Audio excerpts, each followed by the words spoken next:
Alors, je pense qu'il y aurait des très gros bénéfices pour tout le monde hein, à travailler là-dessus.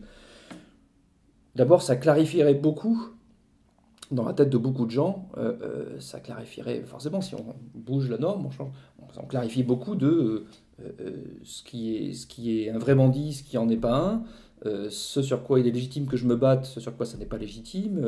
Voilà. Parce qu'il y a quand même beaucoup de policiers qui vous disent aussi, on sait bien que c'est tout à fait ridicule d'harceler les fumeurs de shit comme on le fait. Et puis un certain nombre d'ailleurs qui d'ailleurs au bout d'un moment disent, bon bah ouf, moi j'en... Hein, voilà. Euh, ça clarifierait beaucoup ça. Ça permettrait, je pense, ça permettrait aussi de se concentrer beaucoup plus, comme ça ferait disparaître une partie du trafic dans sa dimension de vente au détail. Forcément, si une partie de la demande s'en va, se fournit en pharmacie ou dans son jardin, on réduit considérablement le nombre de clients. Donc on réduit actuellement ce qui est un commerce de masse. Forcément, 13,5 millions de consommateurs, c'est pas comme les boulangeries, mais pas loin. Donc il faut des petits commerces partout, des petites antennes partout. Bon. Du coup, ça conduirait à la fermeture de beaucoup de magasins, entre guillemets, hein, du petit commerce. Bon.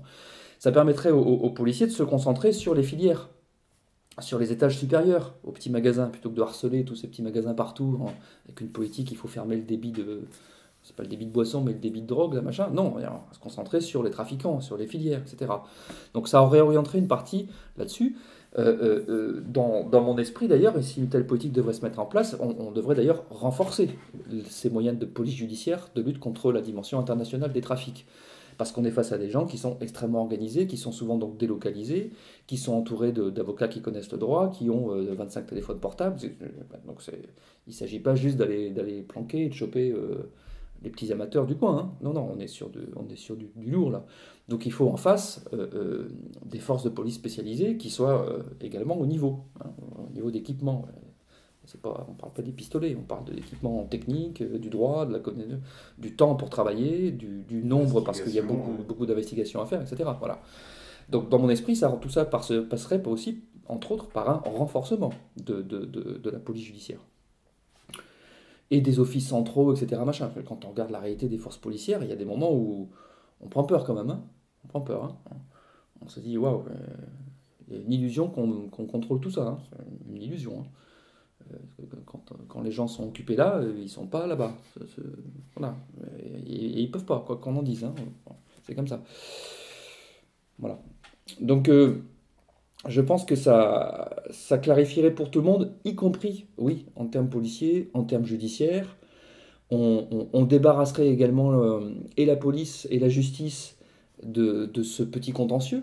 Hein, encore une fois, on parle de centaines de milliers de procédures qui embêtent tout le monde, qu'on juge mal du coup aussi. La justice est dans un état de surencombrement qui est faramineux, qui est dangereux, ça craque de partout, ça pète de partout, on n'en peut plus, on ne sait plus où caser les gens, on ne sait plus où mettre les audiences, on prend du retard sur tout, enfin, c'est dramatique.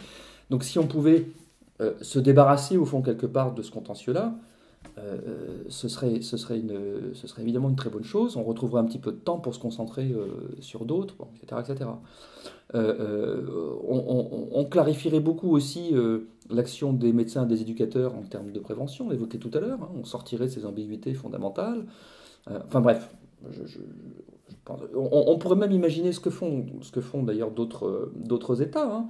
C'est que en reprenant le contrôle, alors soit directement de la production, soit indirectement, en taxant un commerce comme un autre, etc., l'État engrange des bénéfices considérables qui peuvent être réinvestis dans la lutte contre les trafics et dans la prévention euh, éducativo-socio-sanitaire auprès des jeunes, des écoliers, etc. etc. Hein.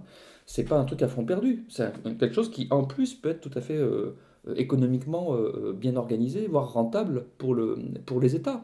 C'est ce que montre l'expérience de plusieurs pays européens et de certains États des États-Unis qui sont rentrés, je crois que maintenant il y en a presque une vingtaine qui ces dernières années ont changé leur législation, et dans certains, donc que ce soit encore une fois en organisant soi-même directement la production, ou en laissant le monde de l'entrepreneuriat privé l'organisant et en le taxant, comme on taxe tous les produits commercialisés.